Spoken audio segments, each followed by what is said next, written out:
Hello everybody, Rockbreaker here. I'm here to share with you my adventures in moto camping, dual sporting, and adventure riding. The purpose of these videos is to share this wilderness and my adventures with people who are unable to get out into the wilds for themselves. Sometimes I'll tell short stories that happened to me along the way.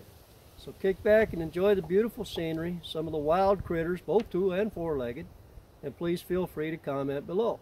And if you'd like this video, hit the thumbs up button, and if you want to see more, hit the subscribe button. Thank you very much.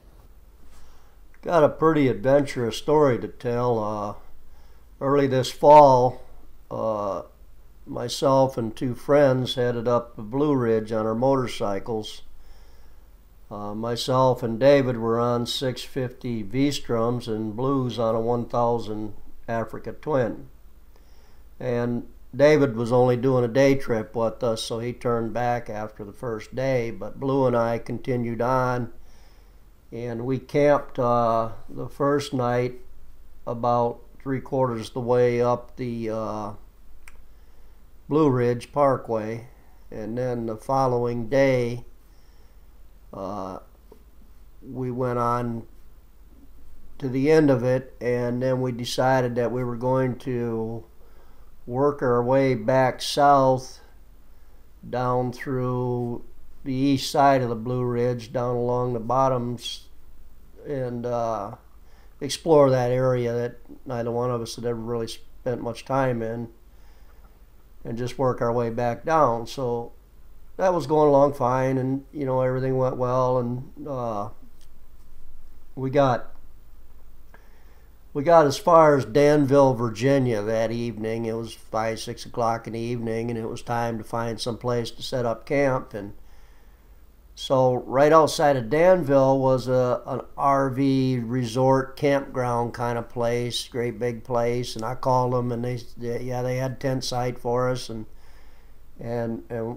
we went out there, and we got got set up with them, signed in and everything, and they gave us three options where we could set up our tents in the park they had there, in a private place, and big lake on it, pretty good sized lake.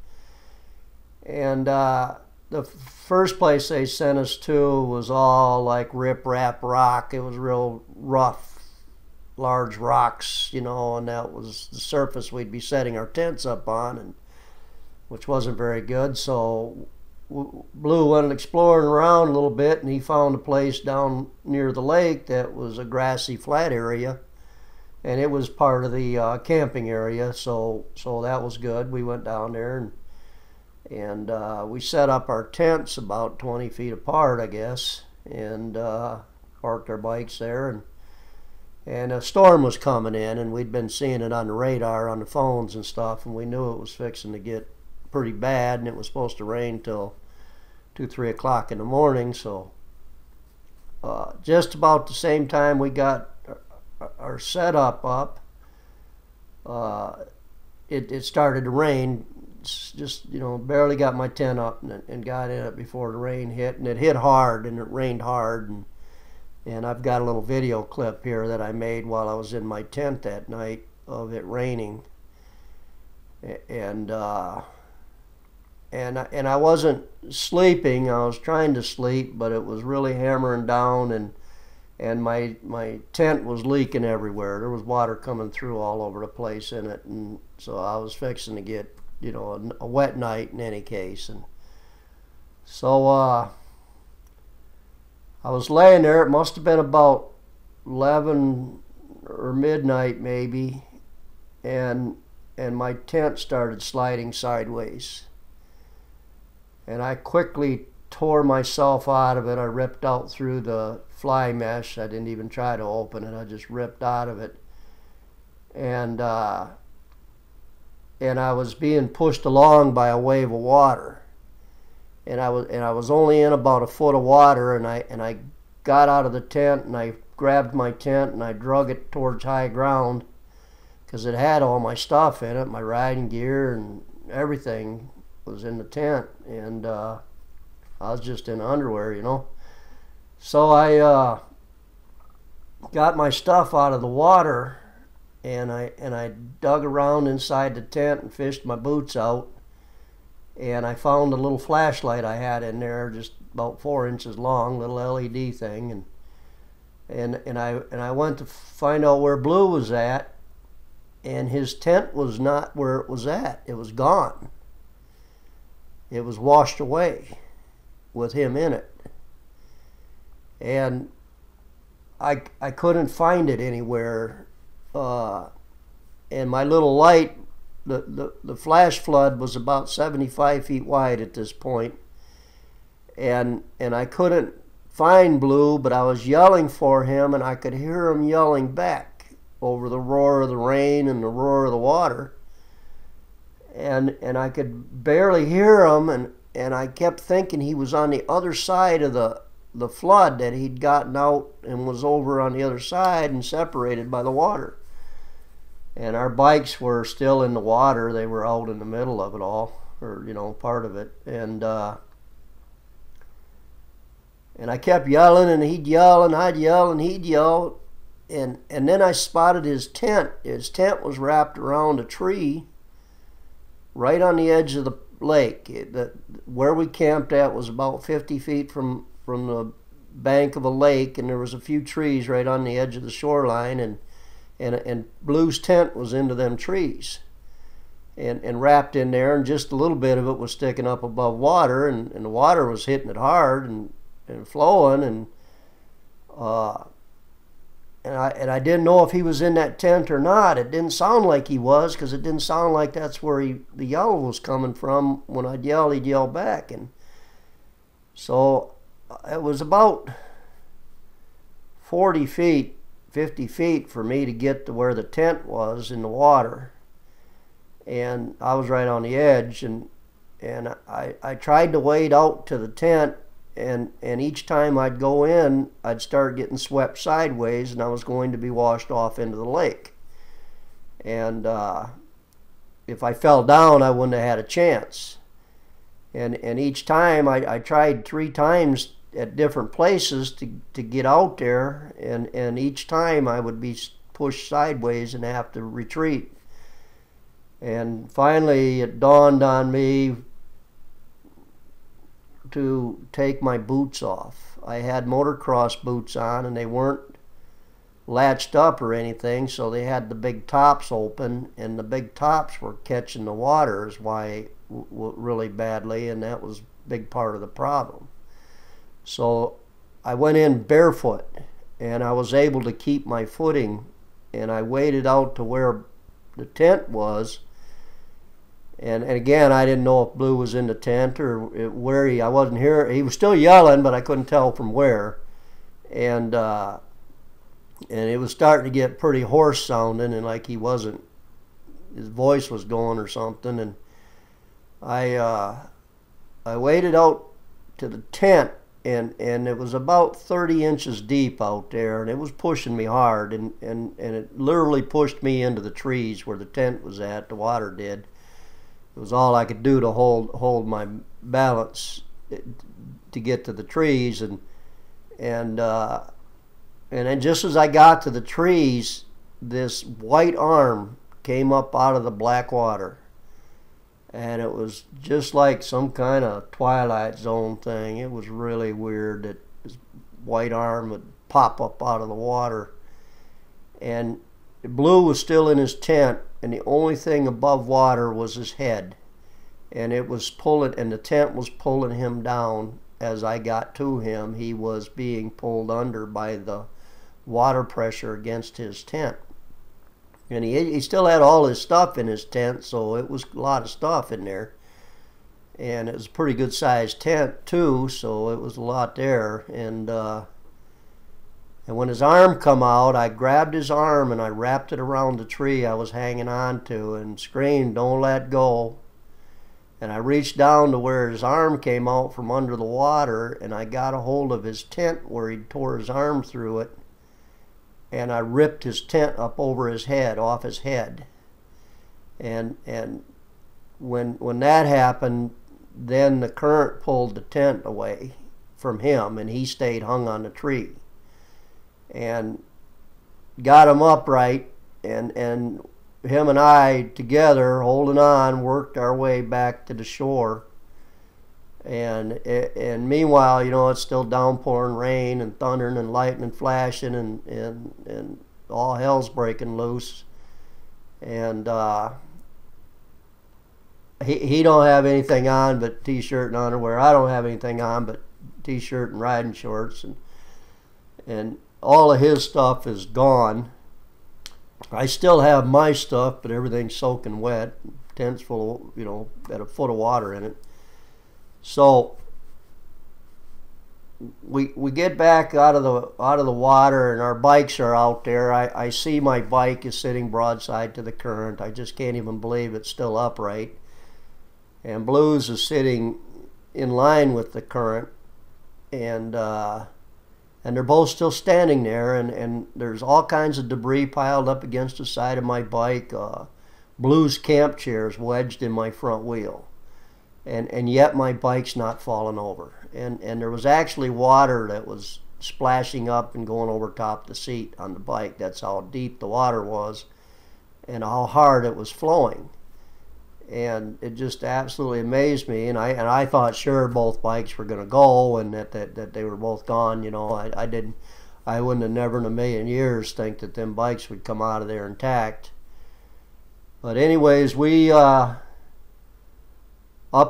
the hill about 300-400 feet from where all this happened at, there was a couple of cabins that was part of the campground rental cabins, and there was some vehicles at one of them and an RV up there, and we beat on the door of this cabin for a while, and finally this young guy come to the door. Him and his wife and his baby were in there, and they were of course, you know, we were terrifying them, no doubt. We were both covered with mud and looked like hell, and just looked like we'd just been kicked out of a homeless shelter. But they figured out we were for real and that we weren't going to murder them or anything, and they decided to, and then they give us some clothes to wear, and I set up on the front porch. They had a covered front porch on the cabin with some lawn furniture up there, and I got my sleeping bag out of my tent, went down and got it out, and it was all wet, but it was still warm. It held heat even though it was all wet, and it got cold. It was down 60 degrees or so, and when you're all wet, that's pretty chilly. And Blue slept in the cab of the guy's pickup that night. And I slept on the front porch, whatever sleeping we did. So it's still hammering rain, and we're just waiting for, you know, I mean, nothing to do but sit there and wait. And I'm dozing off in this chair, and I get this eerie feeling that something's looking at me. And I wake up, and I look around, and it's all misty, foggy in there. And out in the fog about 50 feet, I see a shadow moving. And I look, and a little bit of it gets through. It gets some light to it, and it's a big coyote that is following the flash flood down line and going around the lake. Great big thing, and his eyes all lit up when my flashlight hit it, and pretty spooky looking. So then he went away, and a little while later, I decided to go get my bike out, try it and see if my bike was still there. And I went down there, and the water had receded quite a bit. It was about a foot deep or so at my bike still, and my bike was still upright. Blue's bike was still upright, and his was even in a little deeper water than mine. And I got my bike up out of the water. I got it running. I cleaned all the crap off of it, and rode it out of there. And I rode it up to where the cabin was at, and the road to drive going up to the cabin was all washed out and big ruts and stuff. And when I got to the cabin, I fell over on my bike, and then I couldn't pick it up by myself. It was falling downhill, and I was exhausted, and it was heavy. And so I got Blue out to help me pick my bike up, and once he got out, then we went back down, and we pushed his bike out of the water and got it out. and it ran and everything and seemed to be okay. But he'd lost his keys, but he had a spare key hidden on the bike, and we got that out, and that was how we got the bike out. So bikes are out, both still run. Amazing. Go back up to the cabin, waiting for daylight. Quit raining now finally, and about daylight I walked back down there, and Blue had been waiting in the pond.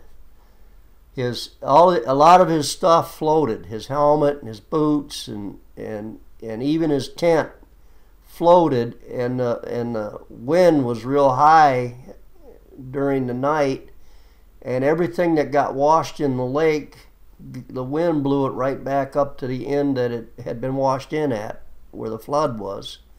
So it was all right there, and 3 feet of water or whatever, and Blue had waited around out there, and he collected up everything he could find, and he found his riding pants that had his wallet and his keys in it. He found his boots, he found his helmet, found his coat,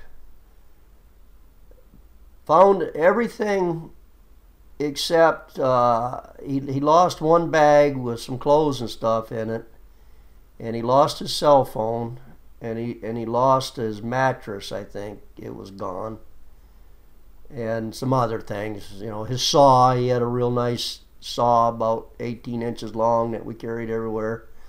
It was gone, but he got some really important stuff back. Well, it's okay. We got our stuff back. Everything we got soaking wet. It's cold. We're standing around there cold and everything, and the water's receded where we can get out of there now. We can get across the culvert area where the little creek ran to the lake, and we told there was one of the workers for the campground was out there with a tractor trying to grade out the gravel because the roads were all washed away, and we told him what had happened. We just left our tents and stuff laying there. Everything was broken. All the poles and tent poles were all broken up, and we'd ripped through both of them, so neither one of them was been used. We just left them there. They could have them. And we had a long ways to go. We had 500 miles to go to get home, and we were going to we could have got on the interstate nearby, but we didn't want to because it was too cold to ride them speeds. So we stayed on secondary back roads, and we worked our way down through Shady Valley and back down to East Tennessee. 500-mile day. And we dodged rain in and out of the day all day. We were in and out of rain. We had to stop and buy some warmer clothes, some dry clothes at a dollar store on the way, and pretty miserable day, and quite a long day after being up most of the night and just being exhausted from it all. But this is, some months later that I'm telling this story. And I still have bad dreams or nightmares, whatever you want to call them.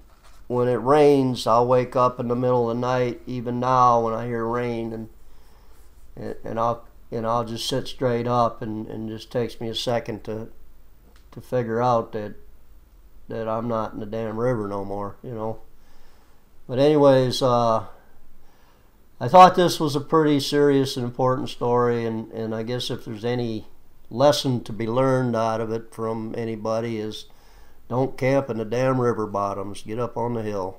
And every time I talk to Bill or Blue now, we'll make jokes about it. Like, well, it's fixing to rain. You want to go camping, stuff like that. But I'm pretty sure we're both pretty traumatized by the whole event.